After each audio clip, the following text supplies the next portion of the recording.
Awesome. All right. So today we are here to discuss tenacity in Gary Vee's 12 and a half. And let's see, tenacity is the quality or fact of being very determined. What you got for me, Erica? Take it away. That's what it is. Actually, okay, so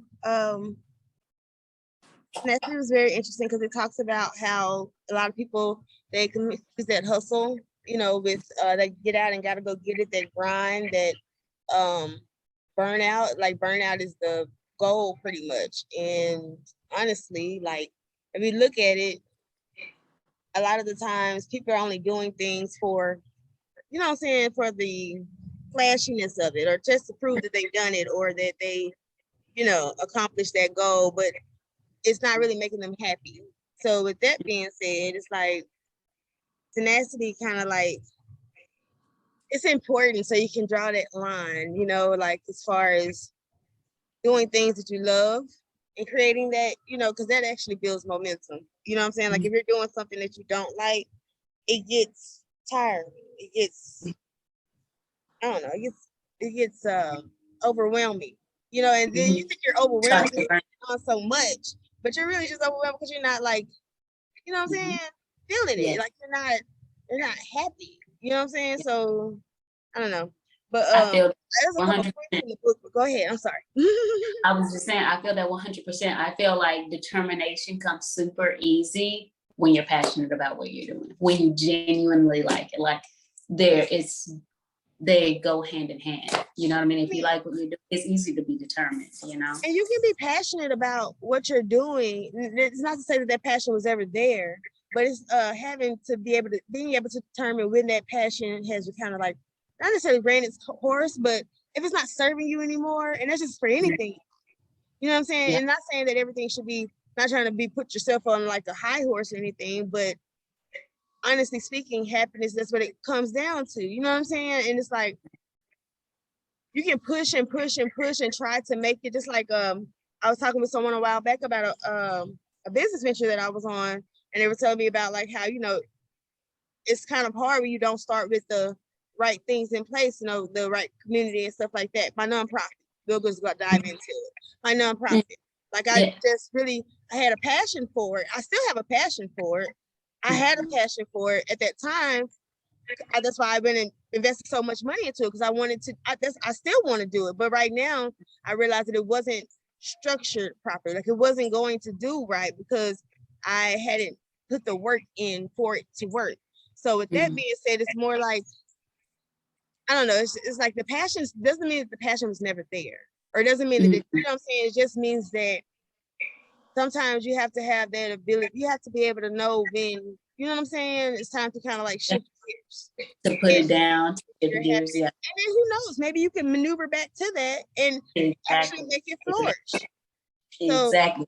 So, yeah, I understand. I've done that with so many things, and it's like, okay, well, in order to get to because my biggest thing is like, in order to do most things, most of my ideas, I need capital first. And so I have to put a lot of my time and effort into, okay, what's going to give me money now? Like, and without having to sacrifice a lot of time and sacrifice, my priorities and what's important to me, like family, like, so for example, I had the Brits ice cream business that I wanted to start this summer, had everything. I literally have the car sign right here that goes on the top, got the products, lined up, and like the whole list, all the campaigns that I was going to run. And it's like, I wasn't going to have time. So now I'm manifesting that I can have a partner that I can just save, and then that partner can come in, they can put in what they're going to, and I'm even thinking about like a business loan factor, and I'm getting the credit side of that prepared and ready, because it's like, I'm not that passionate about that business to where it's like, it's a good idea. I'm passionate about this. And because I'm so passionate about it, I can easily gain capital. And then you can outsource, and basically me coming back to that, but in a way that isn't very hands-on, and it can still grow. And so I think, coming back to it is the same thing with art. Love painting, love doing, fine art and then also NFT art takes a lot of time. You only got 24 hours in a day. I like to spend a good amount of time with family too. Like there's only so much. And so yeah, I had to put that down as well too, because this is what's working for me and what I'm currently most passionate about. So yeah. Yeah. Don't lose sight on that art now. But Oh God. Never. Never. You better stay focused on that art. Yeah. Oh, I will. Okay. I want to get to a point to where it's like, okay, great. The social media side can run on its own and do its thing. We got Brits running on its own, doing its thing, and I'm gonna check in every now and again. And then that art, I have all the time in the world, you know what I mean, to create art. And yeah, working towards that. And I don't feel like it's far off either. But yes, it's like, gotta take a little seat. Because like right now I'm like antsy. Like if I try to draw or something, like, oh, I could be working on this because this is where my heart is right now, you know? So yeah. You gotta move like when you got that passion that go, like, you know, when you're feeling it in the moment, and that's the time to actually make the moves and connect the dots and do. Well, I know for me it is, because I'll be up and down. So I know when I'm up, it's time for me to go ahead and just line them ducks up, because I might be down, but as long as I've done the preparation, I could probably get myself through and pick right back up, you know. But anyway, but yeah. So. Yes, 100%.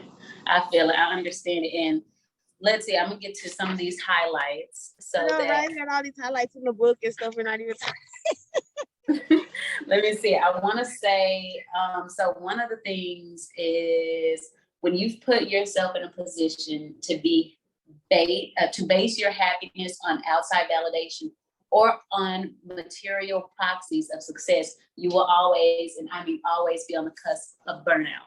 I love that, because if I cared about how much money Brits could have made me and art could have made me, and doing this all at the same time,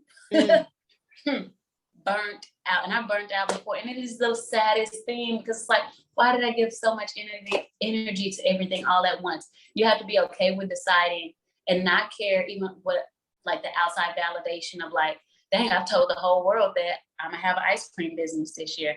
I had to be graceful with myself and be like, it's not the time.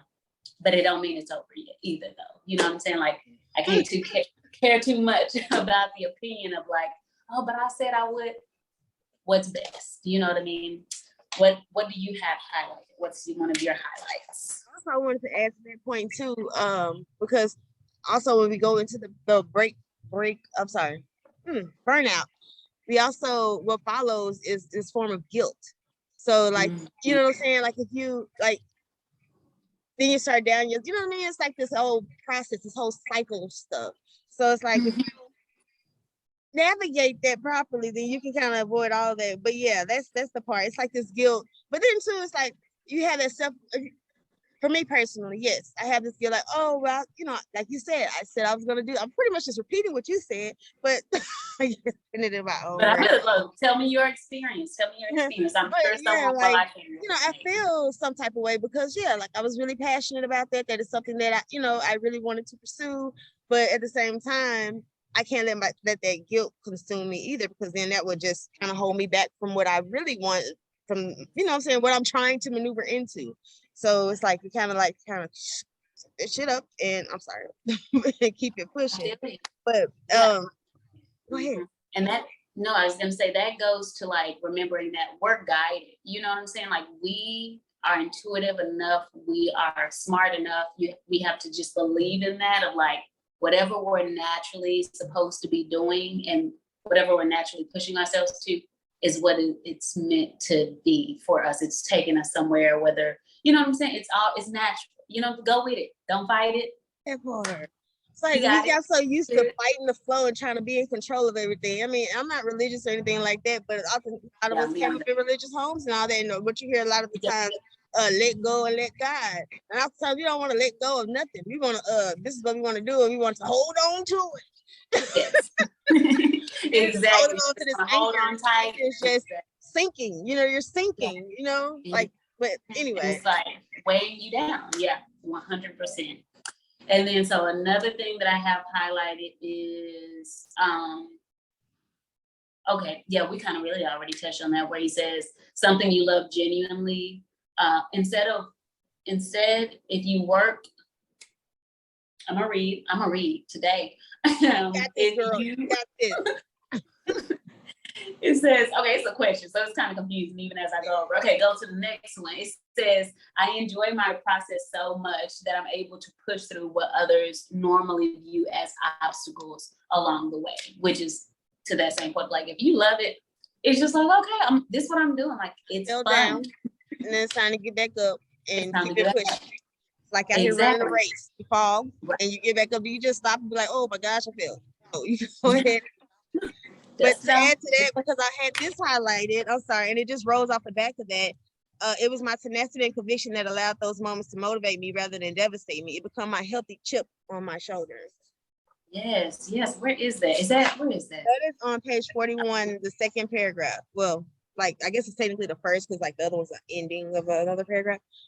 Yes, yeah, girl, I highlighted the same thing. Yes, I did. Right over here. Yes, he hit that. He really did. Because, honey, it became a healthy, come on, keyword, really, a healthy chip on my shoulder. Like, yeah, girl, we I like 100%.